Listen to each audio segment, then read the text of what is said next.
She says their windows were locked up tight, but that was not enough to stop determined thieves from smashing their way in through the window and stealing all the money she had saved for her unborn daughter. The dogs were locked in a crate like this one and left in an alley. Even though pellet guns don't use actual bullets, the pellets they do use can cause a lot of damage, especially if you're a 2-pound parrot. We think a thief crawled through their car and stole a precious family memento from their center console.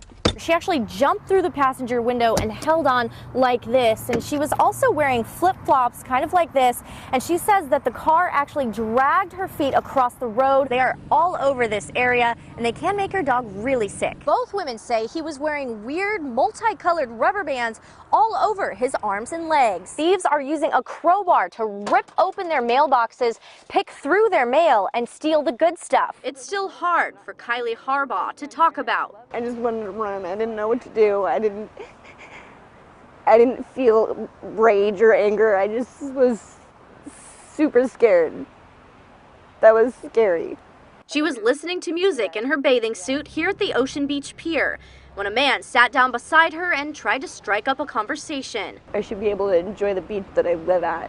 She says when she brushed him off, he didn't take it well. So I was putting my headphone back in my ear, and he grabs my bottoms and rips them off. So I yell at him, and I tell him to get away from me. You can't touch people without their permission. Several people wrestled the man to the ground before he could get away. Paul Malcolm is now being charged with sexual battery. He tells 10 News from jail he messed with the wrong girl, but doesn't think what he did was wrong. You thought that was a good idea? I thought it was pretty funny. Okay. What about now? Well, I'm in jail. I don't deserve it. Kylie is sharing her story to warn other women, and she has a strong message for Malcolm. Go away. What are you doing? Some of them are cheating. They're using battery packs about the size of this plate to make them go faster, and they're hiding them right here on their bikes. Welcome to the gas lamp. There's no flashy lights or loud music on Kevin Bray's pedicab. I'm kind of old-fashioned like that, I guess. He attracts his passengers with his conversation. Yeah, that's my favorite part. And he powers it with these legs. Chicken legs of steel. But some of the pedicabs zipping around downtown have an unfair and illegal advantage. Basically, they're on the front wheel. Some pedicabs are using these little batteries to power tiny motors, which is against the law. Bray says they can go up to 25 miles per hour, a speed he believes is dangerous. They go so fast, there's an opportunity for them to, I don't know, make a mistake. Hey, don't touch my camera. I don't touch nothing. This pedicab driver wasn't happy when he saw my photographer recording him on his motorized pedicab. I tried explaining what we were doing, but he wasn't listening. Motorized pedicabs are illegal in the state of California. No. They're illegal everywhere in the state of California. You just, it's like unbelievable. You just saying like, if I would say you like an elephant, you know, and I'm gonna call right now to my police officer and he will tell that you an elephant. This went on for about 5 minutes. To go see the Vice licensing unit at San Diego Police, and they will explain it to you, because it is illegal. It ended abruptly when I asked to see his permit. He jumped on his motorized pedicab and pedaled away. Oh. If Dawn's story was about numbers. This is Rosie, and that's Tano. It goes beyond 2 birds. Yeah, around the neighborhood. 2 dogs. And now they're best friends. 2 kids. Almost 10 years, baby.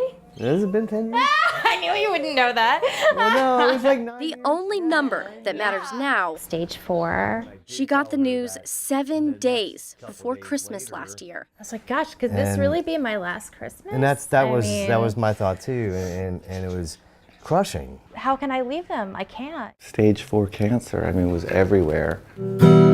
I took piano lessons as a kid, and it didn't really stick. But the 6-string did. Dawn will appear. Steven writes personalized songs for people like Dawn. Wash away the tears. This is legitimate soul food because it's never about the cancer. There's nothing in here about cancer. He believes healing is in the harmony. I really think she's gonna love this. He became my friend right away, and because he became my friend right away, I trusted him. With her life. And that was the first time I had hope. Thank you. You see, singer Steven is also Dr. Steven, one of San Diego's best oncologists. That first meeting was tough. He also spent his year fighting to give Dawn one more Christmas with her girls. There was a few times I was like laying in bed so sick, and I'm like, I am dying. A hard fight. But 1 year later, just in time for the Christmas Dawn thought she might not see, No active cancer. I was a mess in the Did you beginning. surprise yourself? Yeah, How strong you are? completely. her strength will be tested again. It probably is gonna come back one day. That's the sad thing about stage 4. But for now, she can sit back and enjoy the music. Message on a fishing pole, a message that you're always whole, a message of hope, never give up, nope, on the message. So you can tell Dawn she beat the odds. What you give is the message of how you live. She'll just tell you her life is more than a number. It seems hopeless, but there is hope. Dawn will appear, wash away the tears. Just keep being you. Mwah. You're so cool. You're so special. We'll be together, my dear. And I have been humming that song all day. Dr. Steven says he's written about 150 songs for his patients over the years. And Steve, he actually started it when he himself went through some of his own health issues. And one of his favorite artists wrote him a song to make him feel better. And he just wanted to pass it along to his patients. A unique way of holistic medicine. Yeah, and you can tell he cares. Yeah, he really does. And he goes above and beyond because he actually goes to a recording studio after he performs for them, records it, and then sends them the file so they can have it forever. I got a misdemeanor warrant. I don't give a fuck about a warrant. Some people don't want to be saved. I never did these weird ass. This is what they call black tar areas. We have Tom 48 with the transport team. Division Chief Jason Druxman is responsible for bringing them in. There's a lot of stuff out there. He's part of a task force. Yeah, it's called Tip the Scales. Tip the scales. Officers from around the county, including the Metropolitan Transit System, sweep areas known for drug-related crime. El Cajon Mayor Bill Wells says they need operations like this more than ever because of the growing grip of meth. Drug cartels from Mexico decided that they would get involved in that business. They started building large manufacturing super labs. Super labs, making meth 90% pure, but 2/3 the price. Stronger, cheaper, more destructive. People are dying. Last year, half of all adults arrested for any charge tested positive for meth, an all-time high in more than 2 decades. San Diego is more affected than most states. Why? Because we were right on the border. Police say the trolley can be a hot spot for drugs, so they focused a lot of their officers here, and sometimes it got ugly. Hey, get your camera out of my face! Right now! This man put up a fight when police tried to search him. He was clean, others not so much. So this is a picture right here. You got gloves, you got a beanie with holes cut out, right? And you've got a gun, an airsoft gun, but it looks like a real gun. You got drugs. MTS hopes Tip the Scales can make these trips safer. Targeting slightly the trolley lines, we are going to see a reduction in the crime rate around the trolley lines. People are amped up, acting out. We also saw how it affects families. This man was high when police found him. He's on probation. The house was a mess. Several of his grandkids playing in the front room. He agreed to talk to us if we didn't use his name or show his face. Drugs were never wrong with kids. We don't do it in front of the kids. So, but we shouldn't do it at all. Are you high right now? No.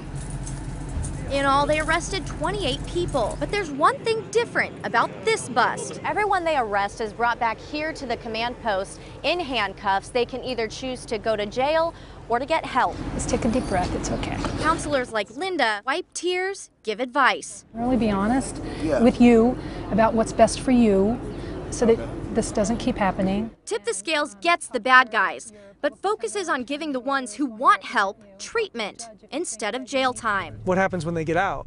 Did you do anything to keep them out once they get out? We can't arrest our way out of the drug addiction and drug use problem. Terrence took the help. Look, I got a second chance. Look, I got a second chance. 5 others like Terrence opted for rehab, a small number they hope can save someone's life forever. Today is a bad day.